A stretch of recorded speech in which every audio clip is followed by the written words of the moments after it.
Hello friends, you're most welcome in remedy physics classes. आज हम लोग 12th क्लास का जो फर्स्ट चैप्टर हमारा चल रहा था उसके आगे हम लोग स्टडी करेंगे। तो टॉपिक मैंने आपको लिख दिया है, electrostatic force in case of volume charge density. Simply हम लोग इसको वॉल्यूम चार्ज डेंसिटी भी लिख सकते हैं, ठीक है।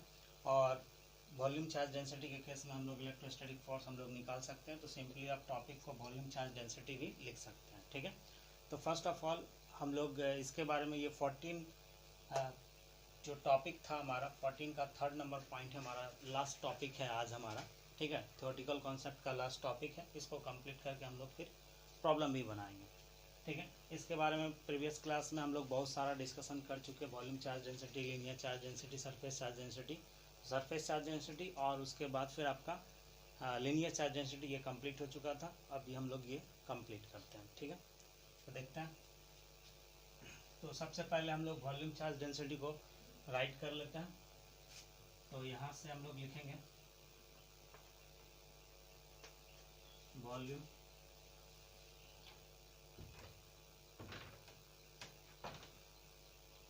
Volume charge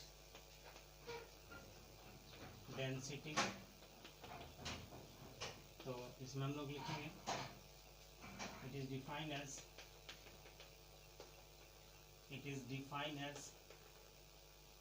the distribution of charge, the distribution of charge per unit volume, ठीक है। इसको आप समझ चुके हैं। जैसे कि मैंने प्रीवियस क्लास में आपको बताया था कि ये अगर एक हमारा क्या पूरा का पूरा सरफेस है या एक वॉल्यूम हम लोग इसको कंसीडर कर लेते हैं, तो पर यूनिट जो हमारा वॉल्यूम, जो हमारा चार्ज का डिस्ट्रीब्यूशन होगा, ठीक है, उसी को हम लोग क्या बोलते हैं, वॉल्यूम चार्ज डेंसिटी बोलेंगे, ठीक है। तो यहाँ से हम लोग लिखेंगे इसको। तो इसको हम लोग क्या लिख सकते हैं, तो इसको हम लोग लिख सकते हैं यहाँ से volume charge density equal volume charge density equal हम लोग लिख सकते हैं क्या, तो यहाँ से हमारा क्या होगा, चार्ज बाय वॉल्यूम, ठीक है, समझ चुके हैं। और वॉल्यूम चार्ज डेंसिटी को हम लोग किससे इंडिकेट करेंगे, तो रो से इंडिकेट करेंगे। वॉल्यूम चार्ज डेंसिटी को हम लोग किससे इंडिकेट करते हैं, रो से। तो यहाँ पर हम लोग रो इक्वल लिख सकते हैं चार्ज के लिए क्यू और वॉल्यूम के लिए क्या, बी। तो इसी का यूज हम लोग इसके डेरिवेशन में हम लोग यूज करेंगे। तो सिंपली आप यहाँ पे लिख सकते हैं कि वॉल्यूम चार्ज डेंसिटी इक्वल क्या होगा, चार्ज बाय वॉल्यूम। यहाँ से अगर चार्ज निकालना चाहते हैं तो क्यू इक्वल हमारा क्या हो सकता है, रो इंटू डी भी हो सकता है, ठीक है। राइट करें इसे।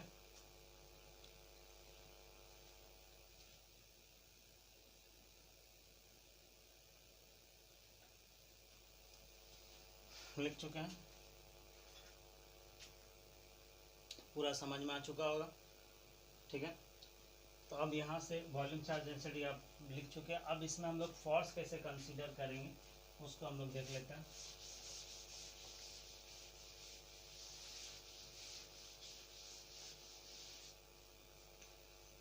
राइट,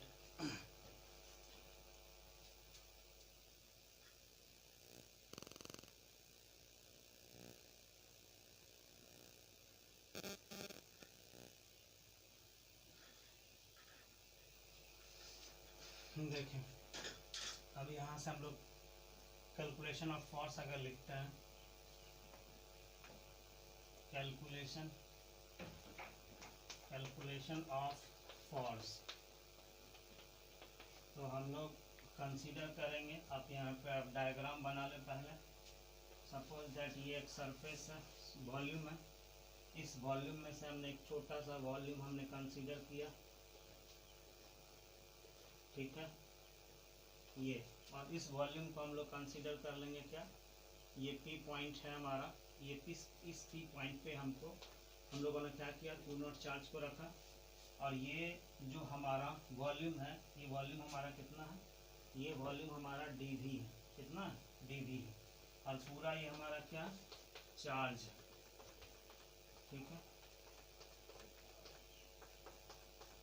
पूरे वॉल्यूम हमारा क्या चार्ज है, और इसमें से हमने पार्टिकुलर इस वॉल्यूम को हमने क्या किया, कंसीडर किया है कैलकुलेशन के लिए। और इस पी पॉइंट पे, और ये पी पॉइंट यहाँ से हम लोग कंसीडर कर लेते हैं कि यहाँ से यहाँ तक का डिस्टेंस कितना होगा, आर डिस्टेंस होगा। ठीक है, ये कितना डिस्टेंस है, आर डिस्टेंस है। तो हम लोग कंसीडर करेंगे, consider volume, volume charge density is row.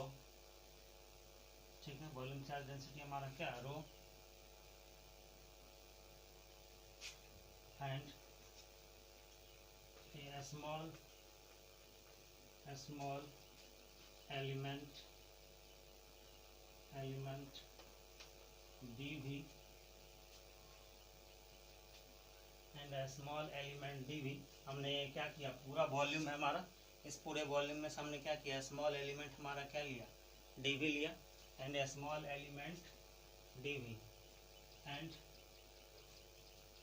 the charge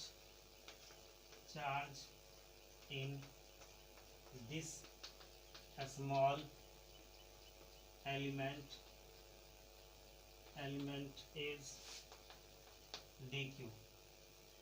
ठीक है, इसमें हमारा क्या चार्ज, हमारा कितना dv वॉल्यूम में हमारा चार्ज कितना dq है। ठीक है, और हम लोगों को फाइंड क्या करना, हम लोगों को फाइंड करना है कि इस पे हमारा कितना क्या होगा, सॉरी इस क्यू नॉट जो हमारा टेस्ट चार्ज है, इस टेस्ट चार्ज का हमारा टोटल फोर्स कितना होगा। तो इसको अगर हम लोग लिखना चाहेंगे, यहाँ से लिख सकते हैं, and we have to find the charge, we have to find the force, या इलेक्ट्रोस्टैटिक फोर्स, या फोर्स ही आप लिख सकते हैं, force on test charge q naught पे हमको क्या करना है, टेस्ट फोर्स का वैल्यू निकालना है। कहाँ निकालना, फोर्स का वैल्यू निकालना है, क्यू नॉट चार्ज पे निकालना है। ठीक है, ड्यू टू हॉल वॉल्यूम भी, पूरे वॉल्यूम के कारण, ये जो पूरा वॉल्यूम हमारा कितना, पूरे वॉल्यूम को हमने क्या माना, डी माना।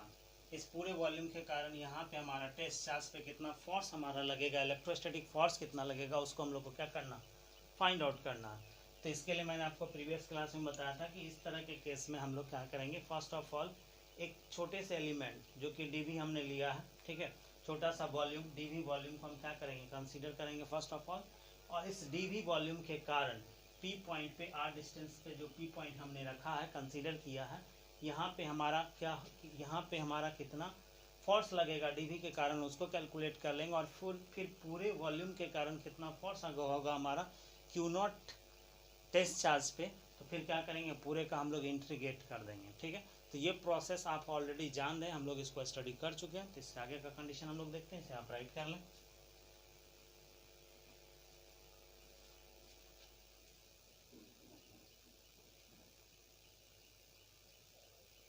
चलिए, उम्मीद करते हैं कि राइट कर चुके हैं और समझ भी लिए। अब यहाँ से हम लोग लिख सकते हैं, तो यहाँ से हमारा चार्ज डेंसिटी कितना हो जाएगा, तो चार्ज डेंसिटी की बात करेंगे। Now charge density for a small element,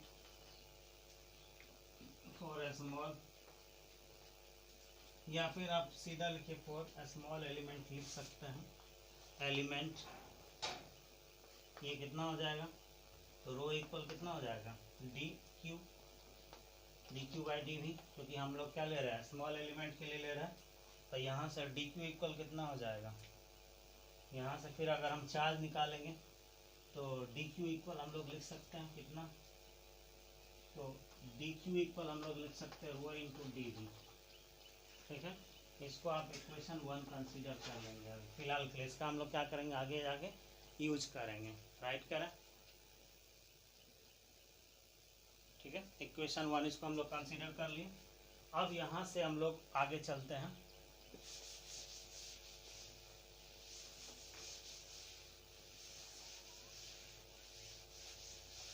अब हम लोग अगर कंसीडर करेंगे तो यहाँ से लिख सकते हैं now the force on test charge Q0 due to now the force on test charge Q0 due to a small element is df, ठीक है। और df को हम लोग किस तरह से कैलकुलेट करेंगे, तो df को हम लोग इस तरह से लिख सकते हैं क्या, तो इलेक्ट्रोस्टैटिक फोर्स हम लोग जानते हैं कूलम्ब्स लॉ से क्या होता है हमारा, ठीक है। तो यहाँ से हम लोग लिख सकते हैं 1/4 पाई एप्सिलॉन नॉट,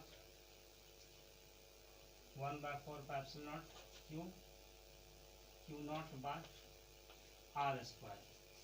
लेकिन यहाँ पे df के लिए हमारा चार्ज कितना है, तो dq है, तो इसमें आप dq लिखें, ठीक है।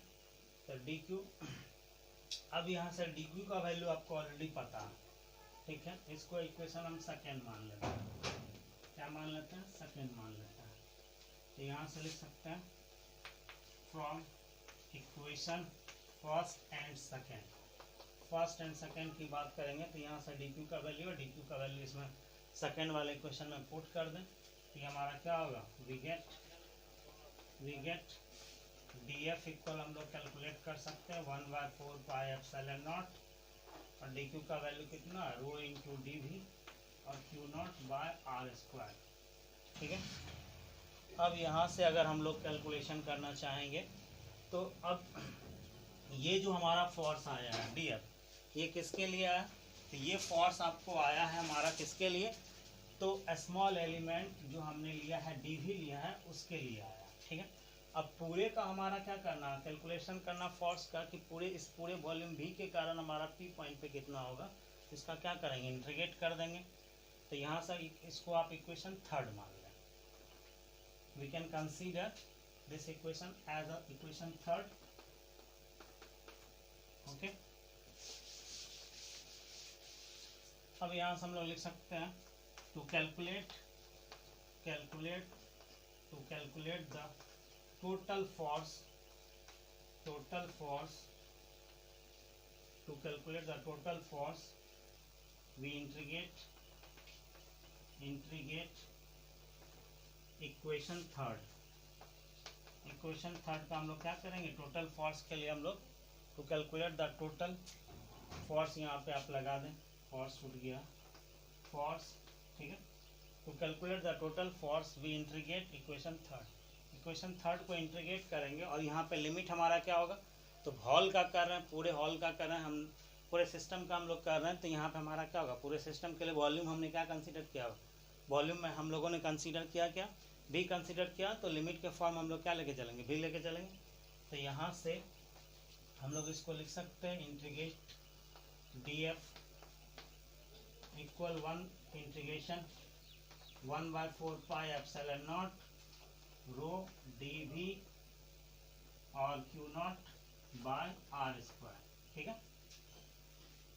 और इसको आप लोग बाद में हम लोग इसको क्या करेंगे कि यहाँ से आप अगर हम लोग इसको वेक्टर के फॉर्म में लिखेंगे, क्योंकि यहाँ वेक्टर लगा हुआ है, तो वेक्टर के फॉर्म में यहाँ पे आप थोड़ा सा कंसीडर कर लें, यूनिट वेक्टर लगा दें, ठीक है।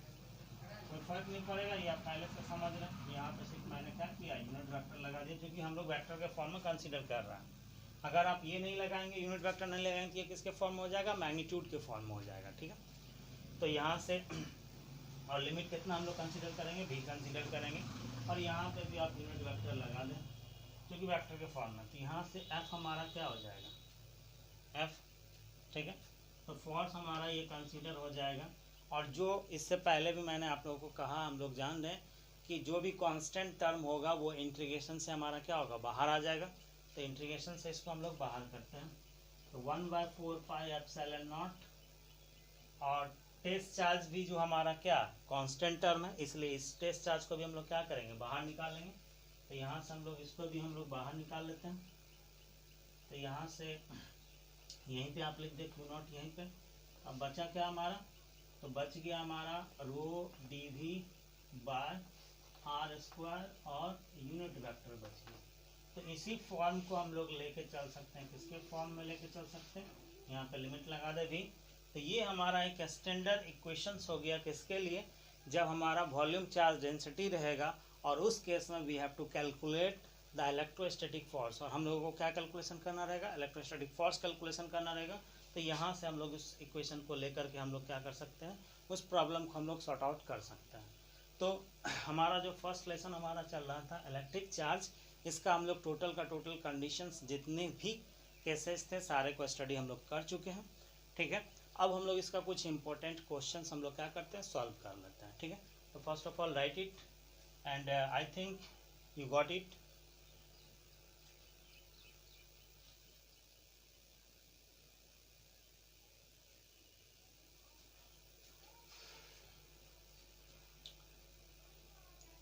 You have got it, okay.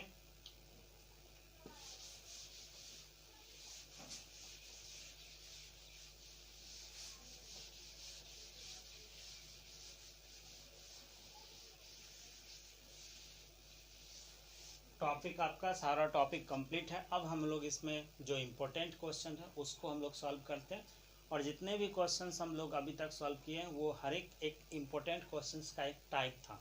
तो आप उस क्वेश्चंस को कैसे सॉल्व किए हैं, क्या करना नहीं करना, तो उसको आपको 100% रिमेंबर करके रखना, उसको समझ के रखना, ताकि आप नेक्स्ट क्वेश्चन जो हम लोग बनाएंगे तो उसको आप समझ सकें। ठीक है, तो देखते हैं next question.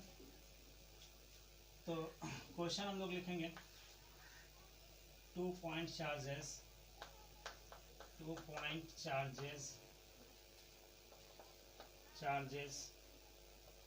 plus q and plus 4q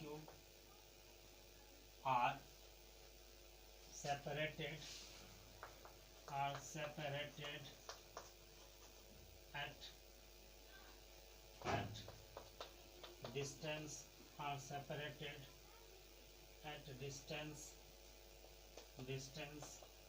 a apart on a horizontal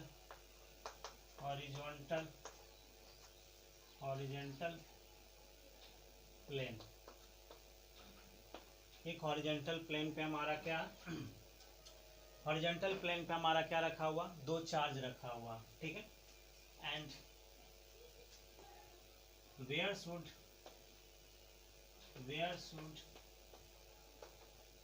the third charge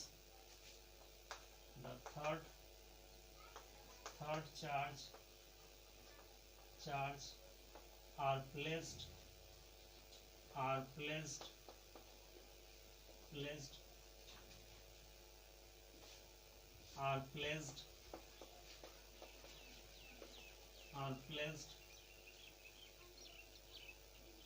where should the third charge are placed for it be in equilibrium।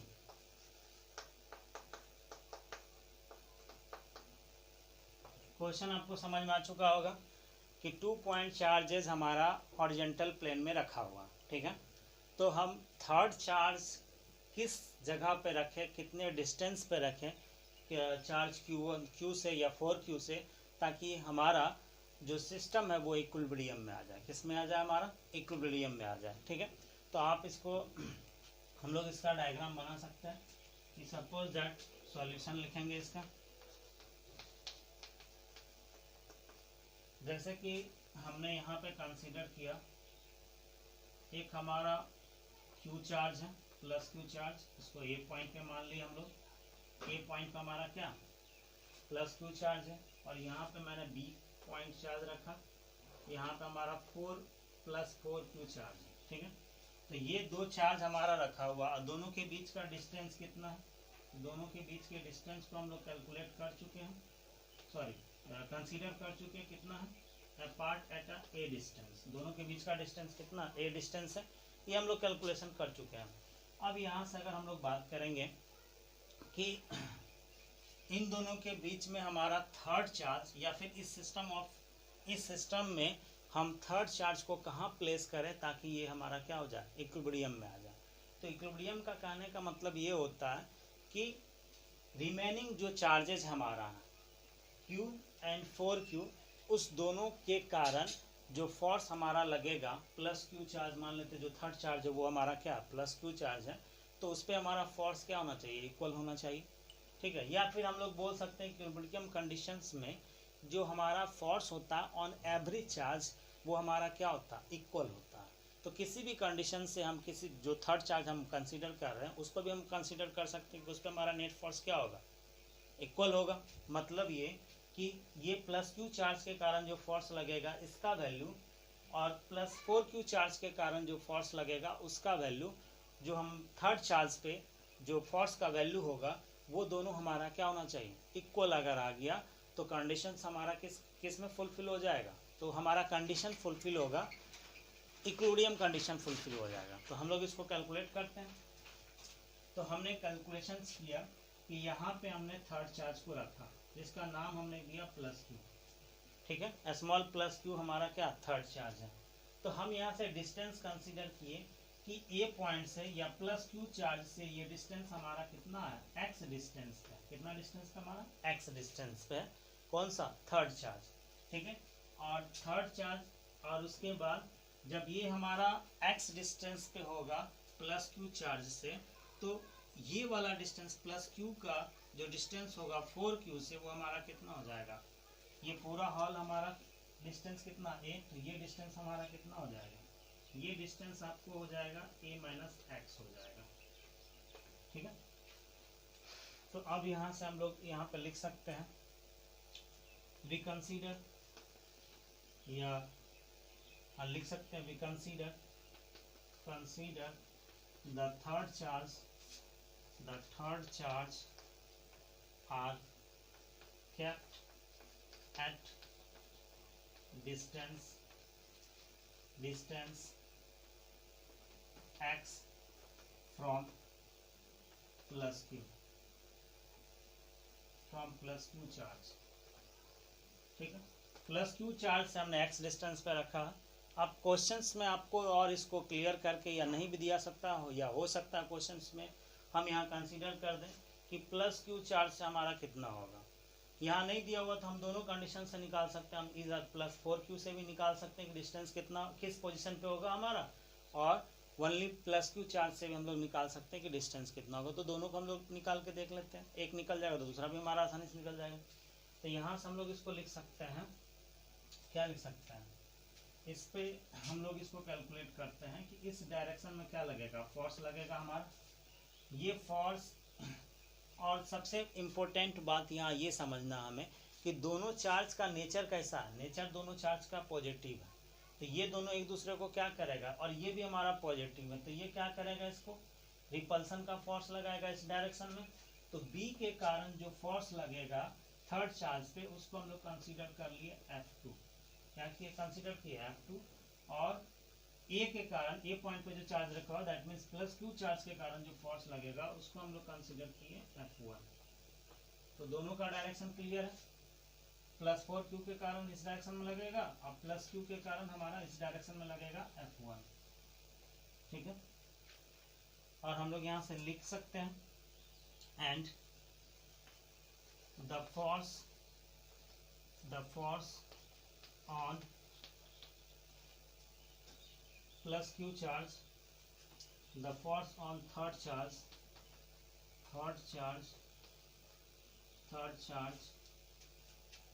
due to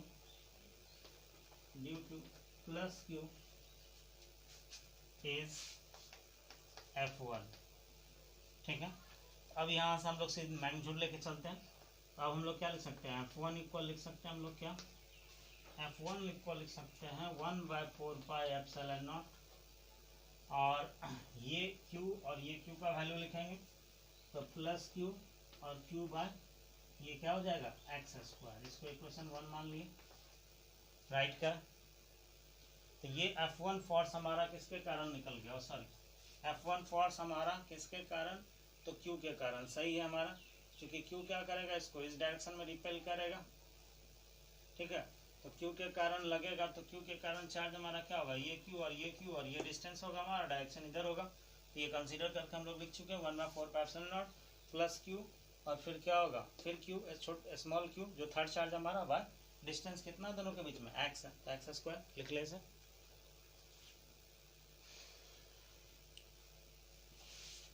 right कर चुके।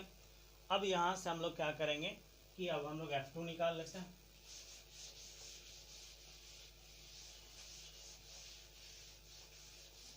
F2 अगर हम लोग consider करते हैं तो F2 equal हमारा क्या होगा, अब समझ रहे हैं कि F2 हमारा फोर्स क्या होगा, एंड लिख देते हैं हम F2 इक्वल हमारा क्या होगा, force on charge plus Q small Q due two plus 4Q due two plus 4Q के कारण स्मॉल Q पे जो फोर्स हमारा कितना है, F2 है हमारा, ठीक है, किस डायरेक्शन में, दिस डायरेक्शन में। तो F2 का कैलकुलेशन हम लोग कर सकते हैं 1/4πε0, और इसमें हमारा चार्ज कितना प्लस 4Q के कारण प्लस 4Q, या सिंपली 4Q भी रहने दें। फिर क्या होगा हमारा Q बाय ये डिस्टेंस हमारा क्या होगा, तो ये प्लस Q और प्लस 4Q के बीच का डिस्टेंस हमने क्या कंसीडर किया, a माइनस एक्स। यहाँ हमारा क्या हो जाएगा, a माइनस एक्स का होल स्क्वायर। ये इक्वेशन हम इसको सेकेंड मान लेते हैं, ठीक है। अब कंडीशन मैंने आपको पहले बता दिया कि इक्विलिब्रियम कंडीशंस में, जैसे कि सपोज दैट इस चार्ज को हम लोग कंसीडर करते हैं, तो इस चार्ज पे जो हमारा फोर्स होगा F1 और F2 का वैल्यू हमारा, जैसे कि ये हम लेते हैं, ये हमारा क्या चार्ज है, और इस चार्ज पे एक चार्ज हमारा इधर है, एक चार्ज इधर है। इन दोनों के कारण अगर इस चार्ज पे हमारा फोर्स अगर बराबर हो जाए तो ये कंडीशंस हमारा क्या होगा, ये क्या कहलाएगा, इक्विलिब्रियम कंडीशन में कहलाएगा, ठीक है। तो आप इस पे भी कंसीडर कर सकते हैं, या इस पे भी किसी भी कंसीडर कर सकते हैं। तो हम आसानी से यहाँ कैलकुलेट कर लेते हैं। ये इसको हमको क्या करना, थर्ड चार्ज को हमको लाना इक्विलिब्रियम में। तो थर्ड चार्ज हमारा क्या होना चाहिए, उस पर जो फोर्स होगा हमारा क्या होगा, नेट फोर्स हमारा क्या होना चाहिए, इक्वल होना चाहिए रिमेनिंग चार्जेस के कारण, ठीक है। तो यहाँ पे हम लोग इसको कंसीडर करते हैं, तो लिख सकते हैं for equilibrium condition, equilibrium condition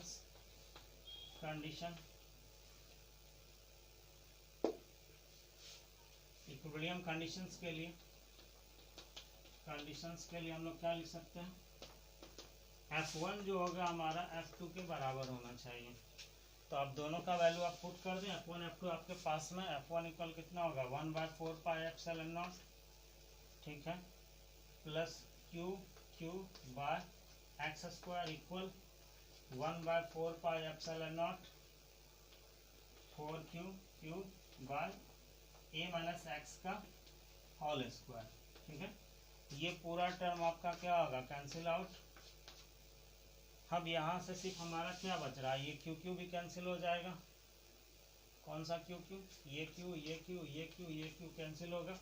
तो यहाँ क्या बच गया, 1/x स्क्वायर बराबर 1/x स्क्वायर और 4/a माइनस एक्स का होल स्क्वायर बच गया हमारा, ठीक है। तो यहाँ से हम लोग इसको सिंपली सॉल्व करेंगे, तो सॉल्व कर सकते हैं इसको ऐसे, 1/x का हम टोटल का होल स्क्वायर लिख देते हैं बराबर, इसको 2 कंसीडर कर लेते हैं, 2/a माइनस एक्स का और पूरे का होल स्क्वायर कर सकते हैं, ठीक है। तो यहाँ से जब पावर हमारा सेम होगा तो बेस को हम लोग क्या कर सकते हैं, सेम कर सकते हैं। तो मैथ के इस कंडीशंस को, इस कॉन्सेप्ट को अप्लाई करके हम लोग यहाँ लिख सकते हैं, इसको हम लोग यहाँ लिख सकते हैं, क्या लिख सकते हैं, 1/x स्क्वायर इक्वल, सॉरी ये तो स्क्वायर तो दोनों साइड का क्या हो जाएगा, खत्म हो जाएगा, क्योंकि पावर हमारा इक्वल है तो बेस हमारा क्या हो जाएगा, इक्वल हो जाएगा।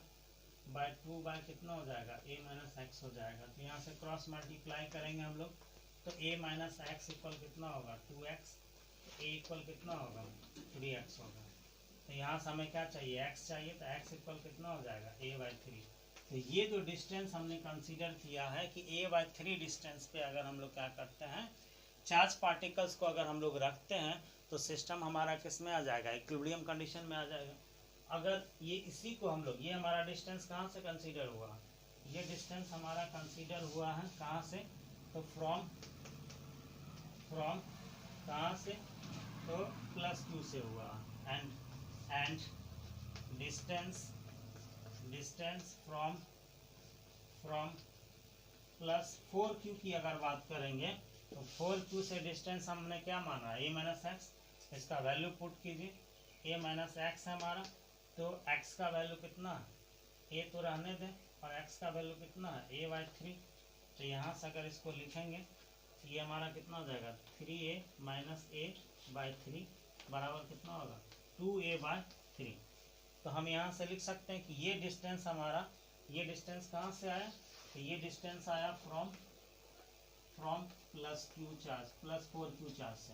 तो प्लस 4q चार्ज से जो हमारा डिस्टेंस होगा, ठीक है, जहाँ पे हमें क्या करना होगा, प्लस थर्ड चार्ज को रखना होगा, तो वो डिस्टेंस हमारा 2a/3 होगा। और वही डिस्टेंस अगर हम कहाँ से कंसीडर करते हैं, अगर इस साइड से, मतलब दैट मीन्स प्लस 4q से अगर हम लोग कंसीडर करेंगे तो ये हमारा कितना होगा, a/3 होगा। ठीक है, तो क्वेश्चंस में आपको जो भी दिया हुआ होगा, ठीक है, क्वेश्चंस में अगर आपको इधर से कंसीडर करने देगा तो हम लोग ये वैल्यू लेकर चलेंगे, अगर ये इधर से कंसीडर 4q से कंसीडर करने कहेगा तो हम लोग इस वैल्यू को कैलकुलेट करेंगे। ठीक है, तो राइट करें आप।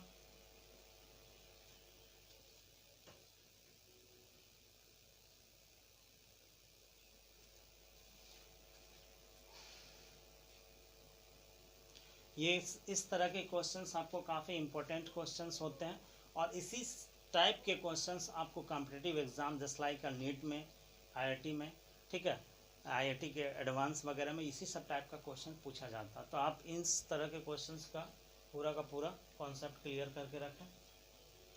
ठीक है, नेक्स्ट क्वेश्चन की तरफ हम लोग चलते हैं।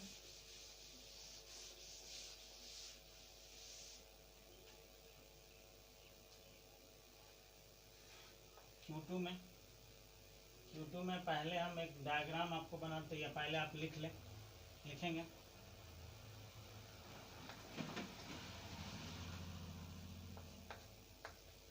3 point charges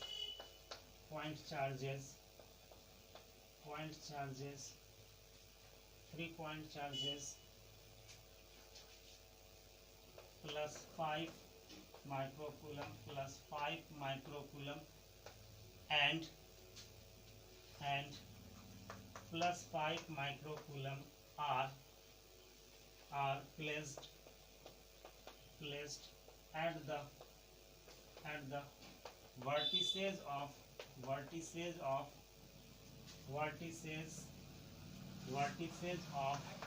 an equilateral triangle,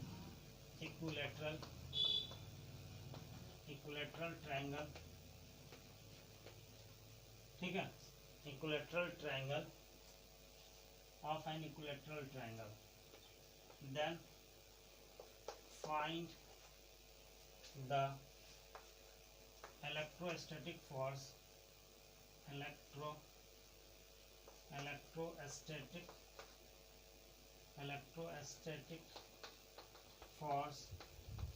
on each charge. ठीक है, अब इस चार्ज के कारण होगा, तो ये बार बार मुझे लिखने की जरूरत नहीं है, ये आप समझ रहे हैं कि फोर्स लगेगा तो क्या होगा, रिमेनिंग चार्जेस के कारण लगेगा। ठीक है, तो हर एक चार्ज पे हमारा कितना फोर्स लग रहा है इसको हम लोग कैलकुलेट कर रहे हैं। ठीक है, यहाँ पे लिख सकते हैं and the side of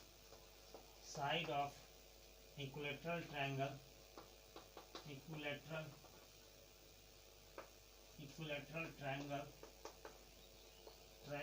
is 10 centimetre, 10 centimetre का हमारा क्या साइड है। ठीक है, तो हम लोग लिखेंगे सॉल्यूशन इसका। क्वेश्चंस आप समझ चुके होंगे, क्वेश्चंस आपका ये हमारा इक्विलेटरल ट्रायंगल है, सपोज दैट ये हमारा क्या इक्विलेटरल ट्रायंगल है। ठीक है, तो इसको हम लोग ABC मान लिए। अब इसमें आपको पार्टिकुलर इस पे भी बोल सकता है, या फिर आपको दे सकता है कि C पॉइंट पे निकालिए, B पॉइंट पे निकालिए, कहीं पे भी निकाले। तो इस केस में कहीं पे भी अगर हम लोग फोर्स कंसीडर करेंगे तो हर एक जगह फोर्स का जो वैल्यू होगा वो हमारा क्या होगा, सेम होगा, क्योंकि चार्ज का वैल्यू हमारा क्या है, सेम है। और उसके बाद फिर साइड भी हमारा क्या, सभी का सेम है। तो डिस्टेंस सभी चार्जेस के बीच में क्या हमारा सेम है। तो हम लोग यहाँ से कंसीडर किए कि यहाँ पे +5 माइक्रोकूलम चार्ज है, यहाँ पे +5 माइक्रोकूलम चार्ज है, और यहाँ पे भी +5 माइक्रोकूलम चार्ज है।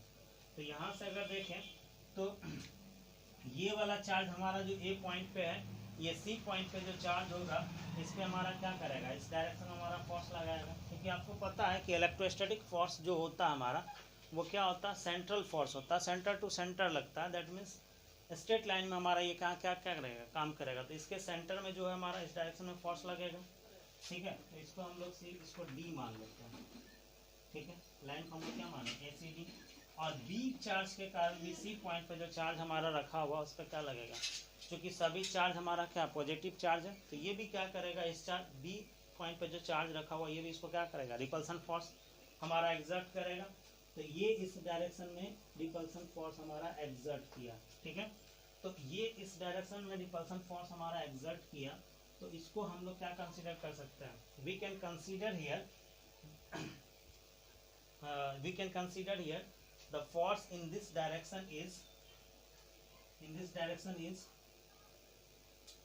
E, ठीक है। E कंसीडर कर ले। और आपको पता है कि ये सारा हमारा क्या इक्विलेटरल ट्रायंगल है। तो we know that the angle of equilateral triangle is each angle of equilateral triangle is 60 degree. हर एक एंगल हमारा क्या होता है इक्विलेटरल ट्रायंगल का, 60 डिग्री। तो अगर हम इसको कंसीडर करेंगे 60 डिग्री, तो मैथ के रूल के अकॉर्डिंग हमारा क्या होगा, opposite angle is also equal. तो यहाँ से अपोजिट एंगल हमारा कितना हो जाएगा, ये भी हमारा क्या हो जाएगा, टोटल 60 डिग्री हो जाएगा। तो अब यहाँ पे फिर हम क्या करेंगे, यहाँ पे फिर हमारा क्या होगा, चूंकि हमको नेट फोर्स निकालना, तो नेट फोर्स हमारा यहाँ कैसे निकलेगा। तो आपको पता है कि ये जो हमारा कंडीशन अप्लाई हो रहा है, तो वेक्टर रूल हम यहाँ पे क्या करेंगे, अप्लाई करेंगे। तो वेक्टर रूल हमारा ये बोलता है कि जब दो मैग्नीट्यूड या फिर दो फिजिकल क्वांटिटी हमारा, या दो फिजिकल क्वांटिटी का मैग्नीट्यूड हमारा एक ही पॉइंट से हमारा क्या हो, निकलता हो, तो उसका जो मैग्नीट्यूड होगा वो हमारा क्या होगा, डिवाइडर, दोनों लाइन को डिवाइड करने वाला जो हमारा क्या होगा, साइड होगा, उसको हम लोग कंसीडर करके चलेंगे, या लाइन को हम लोग कंसीडर करके चलेंगे। तो यहाँ से इसको हम लोग डॉटेड लाइन से दिखा देते हैं। ये हमारा क्या हो जाएगा, ये आपको हो जाएगा फोर्स, आपको नेट फोर्स हो जाएगा। इसी फोर्स को हम लोग निकालते हैं, ठीक है। तो नेट फोर्स के साथ अगर हम एंगल को कंसीडर करेंगे तो एंगल हमारा कितना होगा, 30 डिग्री होगा, ठीक है। तो यहाँ से हॉल एंगल हमारा कितना होगा, 60, लेकिन इसके साथ जो हम लोग कंसीडर करेंगे वो कितना होगा, 30 डिग्री होगा। तो फर्स्ट ऑफ ऑल हम लोग क्या करते हैं कि यहाँ पे हम लोग फोर्स कंसीडर करते हैं कि ए के कारण कितना फोर्स हमारा कंसीडर करेगा और बी के कारण कितना कंसीडर करेगा। तो हर एक जगह हर एक का जो फोर्स होगा हमारा इच पे हमारा क्या होगा, इक्वल होगा। तो हम लोग यहाँ पे लिख सकते हैं the force due to each charge on C, ठीक है। तो C पॉइंट पे ऑन पॉइंट C पे हर एक के कारण कितना फोर्स होगा, दैट मीन्स ए और बी के कारण। तो हम लोग ए के कारण निकालते हैं, एफ ए मान लेते हैं यहाँ पे, ठीक है। तो यहाँ से 1/4 पाई एप्सिलॉन नॉट तो हमारा होगा ही, ठीक है। और यहाँ पे 1/4 पाई एप्सिलॉन नॉट लिख लिए। अब चार्ज कितना होगा हमारा, तो 5 × 5/r², 10 का कितना होगा, 10 × 10। इसको अगर लिखेंगे, और इसको आपको क्या करना होगा, ये भी मैं आपको पहले समझा चुका हूँ कि हम लोग जहाँ पे जो भी क्वेश्चंस बनाएंगे उसको क्या करेंगे, उसके SI यूनिट में कन्वर्ट करेंगे। तो यहाँ से हम लोग इसको कन्वर्ट करके लिख सकते हैं क्या, तो इसको हम लोग Q बराबर 5 × 10⁻⁻⁶ कूलम में लिख लेंगे। और डिस्टेंस जो हमारा दिया हुआ दैट मीन्स साइड ए, तो साइड को हम लोग r मान लेते हैं, 10 सेंटीमीटर दिया हुआ। तो इसको हम लोग मीटर में कन्वर्ट करेंगे तो कितना होगा, 0.1 मीटर हो जाएगा, ठीक है। तो यहाँ से हम लोग इसको कैलकुलेट करेंगे, तो ये क्या हो जाएगा, 0.1 का स्क्वायर, और यहाँ पे कितना हो जाएगा, माइनस कितना होगा, 10⁻⁻12 हो जाएगा, ठीक है, ये इसका वैल्यू आ गया। और टोटल रिजल्टेंट फोर्स हमारा कितना होगा, नाउ रिजल्टेंट फोर्स कितना होगा, रिजल्टेंट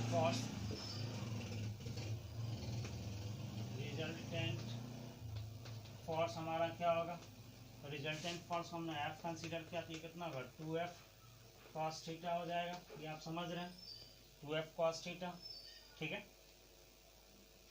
2F cos थीटा होगा। तो यहाँ से अगर हम लोग लिखेंगे, क्यों 2F cos थीटा होगा, क्योंकि यहाँ से एक पार्टिकल कंपोनेंट के बारे में आप समझ चुके होंगे, वेक्टर में लोग पढ़ चुके हैं उसके कॉन्सेप्ट से। अगर ये नहीं समझ में आ रहा तो आप फिलहाल यहाँ 2F cos थीटा लिख लें। नेक्स्ट क्लास में जो और प्रॉब्लम हम लोग कंसीडर करेंगे, सॉल्व करेंगे, तो वहाँ पर हम लोग इसको देख लेंगे। तो यहाँ से ये एफ ऑन ईच फोर्स हम लोग निकाल चुके हैं, ठीक है। कोई भी आप दे सकते हैं, यहाँ पे एफ ए मान लेते हैं हम, यहाँ पे कुछ भी लेके चल सकते हैं, एफ बी। तो 2 इंटू इसका वैल्यू हम लोग जानते हैं, और cos थीटा का जगह कितना हो जाएगा 2FA, और थीटा का जगह कितना हो जाएगा, तो नेट फोर्स के साथ में कितना बना रहा 30 डिग्री का बना रहा। तो आप यहाँ से इस फोर्स का FA का वैल्यू कैलकुलेशन आप यहाँ पे करके cos 30 का वैल्यू कितना होता है, तो यहाँ पे मैं लिख दे रहा हूँ cos 30 का वैल्यू आपको कितना होता है √3/2 होता है। तो सारा डाटा आपके पास में, सिर्फ आपको क्या करना है, FA का वैल्यू यहाँ से कैलकुलेट करके और 30 का वैल्यू मैंने लिख दिया, आप यहाँ पे पुट करें और ये आपका जो आंसर होगा वही आपका क्या होगा, सॉल्यूशंस होगा। तो सारा का सारा क्वेश्चंस आपको समझ में आ चुका है। इससे आगे हम लोग नेक्स्ट क्लास में और हमारा कुछ जो बेसिक क्वेश्चंस और इम्पोर्टेंट क्वेश्चंस है उसको हम लोग क्लियर करेंगे, ठीक है। आज का क्लास यहीं समाप्त करते हैं। Thank you.